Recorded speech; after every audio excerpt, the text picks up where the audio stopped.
বিকাশ মণ্ডল এবং সিটাই কেন্দ্রের অরুণ কুমার বর্মা বামফ্রন্টের মনোনীত ফরওয়ার্ড প্রার্থী।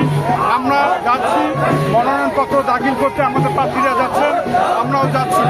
আজকের দিনে একথা বলব যে পশ্চিমবাংলা রাজনীতিতে যে সাম্প্রদায়িক শক্তির যে আবির্ভাব, ধর্মীয় মেরুকরণের রাজনীতি, তার বিরুদ্ধে এবং দুর্নীতিবাজের বিরুদ্ধে আমাদের প্রার্থীরা জয়লাভ করে বামফ্রন্ট নির্বাচিত হবে। জয় নিয়ে কতটা আশাবাদী?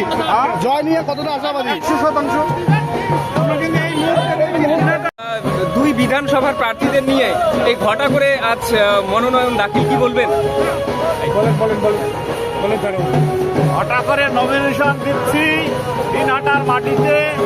তৃণমূল এবং বিজেপি উভয় দলকে পরাস্ত করে বামফ্রন্ট নির্বাচিত হবে, এই আশা, এই ভরসা জনগণের প্রতি রেখে আমরা নমিনেশন দিচ্ছি।